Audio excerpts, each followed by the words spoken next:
Hello, everybody. My name is Fiona Fitzpatrick, and I am the 2021 Insurance Apprentice winner. I'm catching up today with the top 12 contestants of the Insurance Apprentice 2022. And today I'm super excited to be speaking to Langa. Hi, Langa. Hey, Fiona, how are you?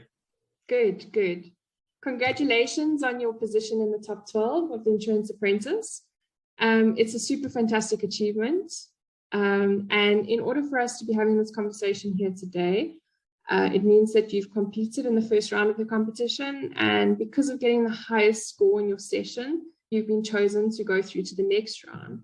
So we want to hear a little bit more about you, and maybe we should start off with where you work and what you do there.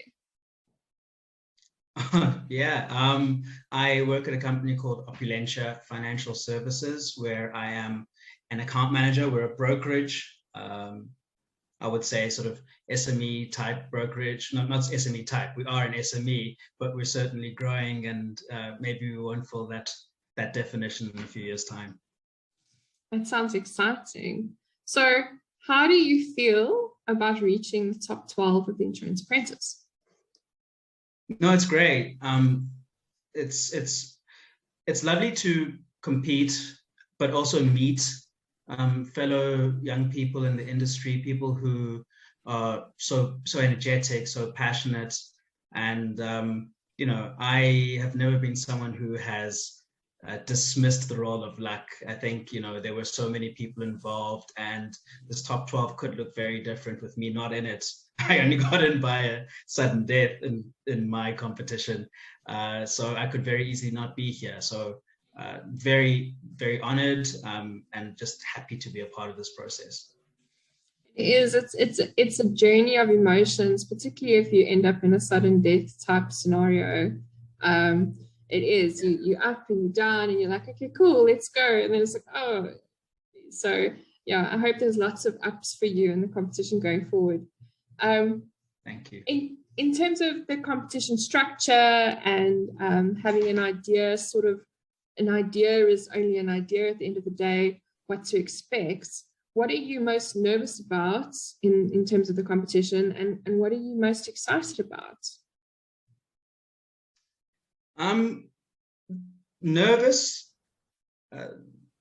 I think personally, I take the opinion that if you're nervous, it's generally when there's something to lose, and that's a very broad strokes sort of statement.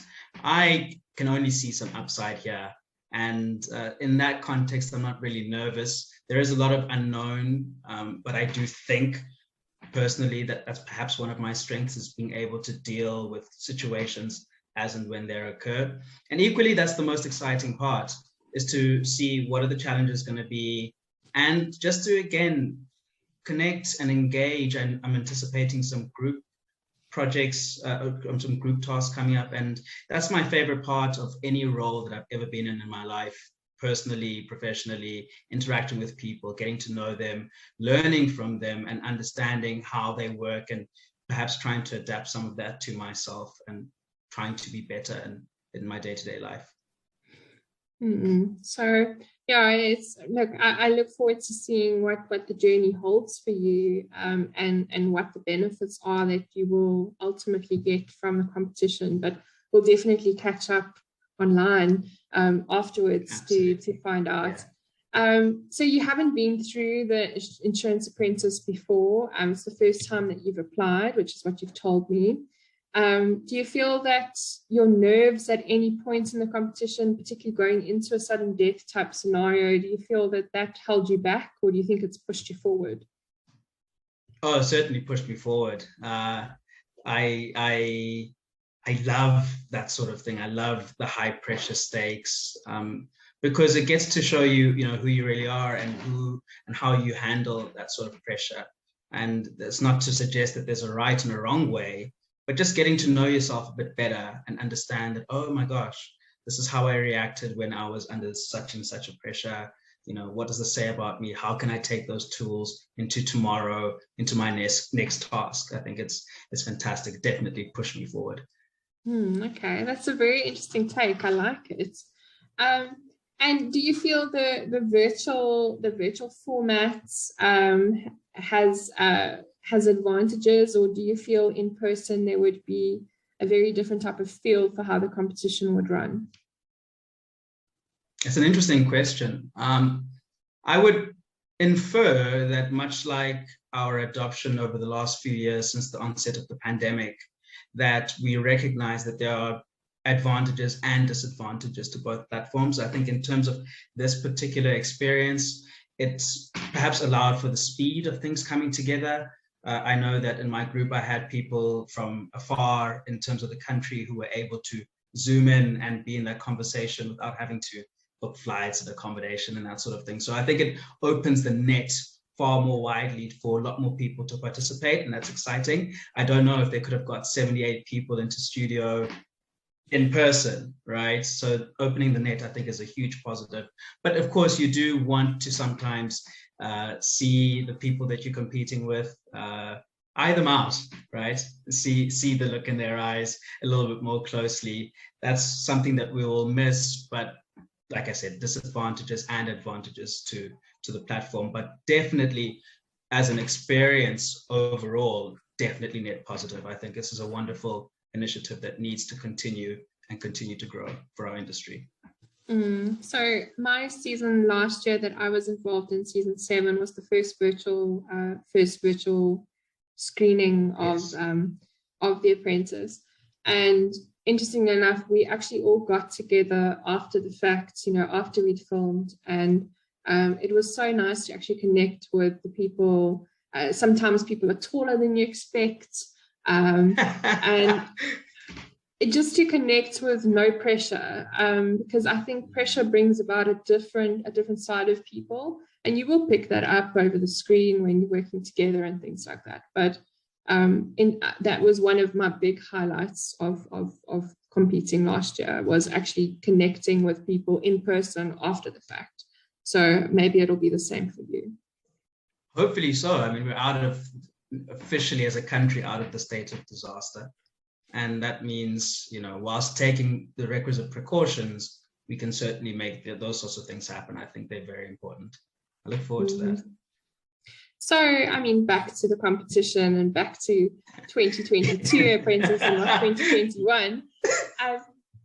Do you know who your task sponsors are, and whose challenges are you most concerned about? Maybe not nervous, but... That's another great question. I concede that perhaps the technical side of things is not always my strength. I am someone who tends to be very collaborative. I've been lucky enough to work in businesses where we've got a big, sort of strong technical team, and I can sort of piggyback on them for the knowledge. So a couple of underwriters, direct underwriters, sorry, not directors, but underwriters would be my fear. Company like Chubb, maybe, because if they're going to bring out an exercise that's very technical, it might just expose some of my weaknesses. But we'll see. We'll see. Or maybe it will make your positive shine. You never know. Yeah, I can just rely on everyone else on my team and like, hey, let's get through.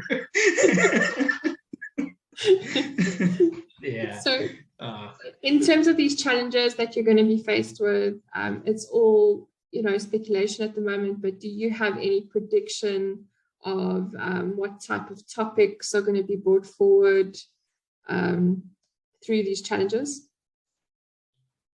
That's another great question. I would anticipate them to be topical to the world that we live in. I would expect something around, or some things around, coping with the pandemic, either in a business sense or perhaps in terms of insurance solutions. I would think about cyber risks, especially with some of the high-profile data breaches that we've seen. That might be something that we're talking about. And with the signing of, there's a very formal word, but I don't know what it is, with the signing into legislation of the Poppy Act, that might be something that we need to be thinking about and getting on top of as industry professionals. I think those three things are topical, relevant to the world that we're living in right now. I'd be surprised if none of them came up. I'll be very interested to see how they incorporate it, because it is, like you say, very topical, and the sponsors generally bring a different angle, and sometimes it's a difficult task that they give you to overcome a very difficult problem. So I'll be interested to see how it plays out. I'll definitely be watching at the end of my seats. Yeah, perhaps aviation too. I mean, you think about how we were red listed as South Africa in November at the onset of the Omicron variant with COVID. What role does our industry have to play in the resurrection of, or the restoration of, a strong aviation market? And in South Africa, we've had some companies have gone into business rescue. Yeah, could be. I guess the net is so wide. I'll be interested to see what's brought to the forefront and what challenges you guys overcome. So ultimately, why did you enter the Insurance Apprentice? Peer pressure, nothing but peer pressure.